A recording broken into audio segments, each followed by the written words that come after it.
제외하고 LH 직원의 토지 취득을 금지하기로 했습니다. LH 임직원 토지를 전수조사한 뒤 수사에서 투기로 확인될 경우 땅을 강제 처분토록 할 방침입니다. 코로나19 신규 확진자가 엿새 연속 400명을 넘어선 가운데 정부가 3차 유행이 다시 확산 조짐을 보이고 있다고 평가했습니다. 2주 연장된 거리두기 지침은 내일부터 적용됩니다. 어제에 이어 오늘도 전국 대부분 지역에서 미세먼지와 초미세먼지 농도가 나쁨 상태를 보였습니다. 대기 정체로 내일도 공기질이 탁할 것으로 예보된 가운데 수도권과 충남에는 비상저감 조치가 시행됩니다. 미얀마에서 반군부 시민혁명을 추진하는 임시정부 성격의 위원회가 구성됐습니다. 미얀마 군부의 무력 진압을 규탄하고 비폭력 시위를 지지하는 우리 시민들도 늘고 있습니다.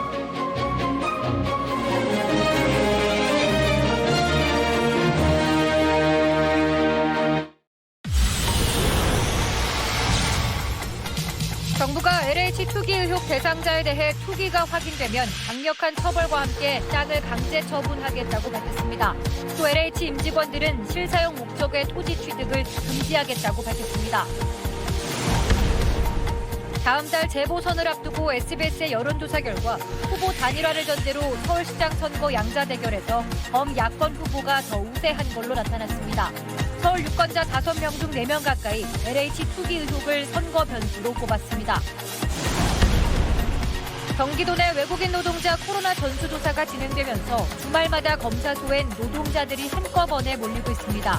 거리두기가 무너지는 등 위험한 상황이 반복되고 있습니다. 온라인 게임을 하다 시비가 붙은 상대를 찾아가 흉기로 살해한 30대 남성이 체포됐습니다. 경찰은 살인 혐의로 구속영장을 신청했습니다.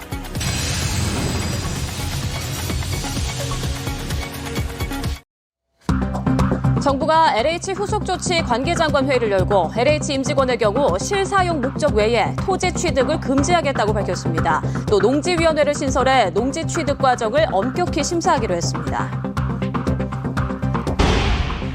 정부 합동조사단이 수사를 의뢰한 LH 직원 20명에 대한 경찰 수사가 본격화됐습니다.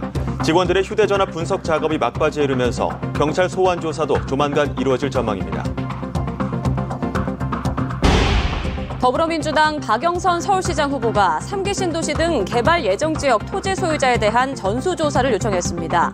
반면 국민의힘은 문재인 정부가 부동산 비리 의혹에 책임을 지고 내각을 총사퇴하라고 압박했습니다. 주말을 맞아 검사 건수가 4만 4천 건까지 감소했지만 국내 코로나19 신규 확진자가 엿새째 400명대를 기록했습니다. 경남 진주의 목욕탕 관련 감염자는 오늘도 17명 늘어나 150명에 육박하고 있습니다. 65세 이상 고령층 등이 포함되는 2분기 백신 접종 계획이 내일 발표됩니다. 등교 수업이 확대된 가운데 보건교사와 특수학교 교사들도 우선 접종 대상에 포함될지 주목됩니다. 야권 후보 단일화 협상이 난항을 겪고 있는 가운데 안철수, 오세훈 두 후보가 직접 진화에 나서 내일 비전 발표회를 재개하기로 합의했습니다. 김무성, 이재호 등 보수 야권 원로들도 나서 단일화 성사를 촉구했습니다.